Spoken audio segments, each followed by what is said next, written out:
A man who praises you every time without any reason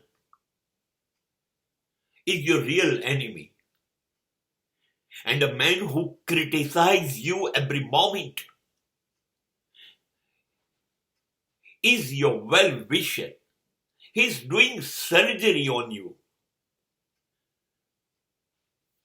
Whatever unnecessary in your personality, he will criticize. And he will operate it. ગમતો નથી આપણને. જે માણસ આપણી ટીકા કરે એ આપણને ગમતો નથી. કેમ કે શોધીને આપણામાં જે ભૂલો હશે, જે ખોટું હશે, એ વીણીને કોતરીને બહાર લાવશે. અને આપણને બિલકુલ ગમશે નહીં. આપણે કંઈ પણ કરીએ અને એ બધું એમાંથી શોધી જ કાઢે કે આ ખોટું છે, આમ ના થવું જોઈએ. આપણી ભૂલો પકડી પાડશે.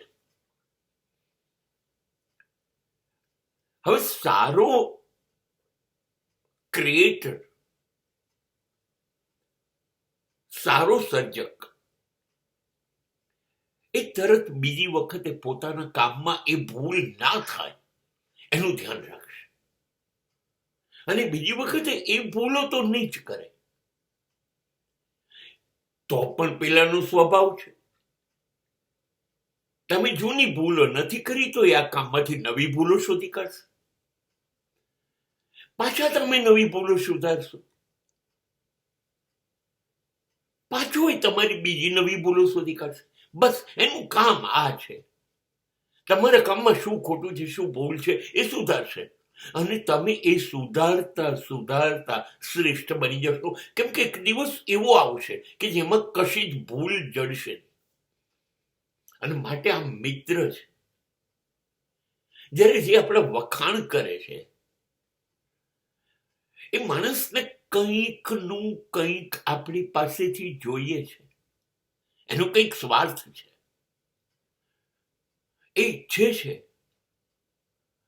કે આમાંથી કશુંક લઈએ, કશુંક લાભ મળે, કશો ફાયદો મળે. બસ એટલે આપણે હોઈએ એના કરતા મહાન બનાવી દે. આપણી ભૂલો ના બતાવે.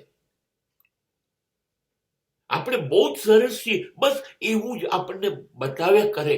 આપણે બિલકુલ આકાશમાં ઉડ્યા કરીએ અને આપણી ભૂલો તરફ આપણું ધ્યાન ના જાય. આપણે આગળ વધીશું નહીં હવે.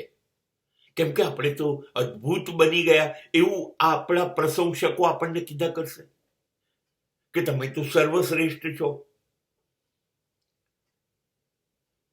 આ લોકો આગળ નહીં વધવા દે. એટલે પેલું દેશી શબ્દ વપરાય છે ને, ચમચાઓથી દૂર રહો, એ આ મતલબમાં.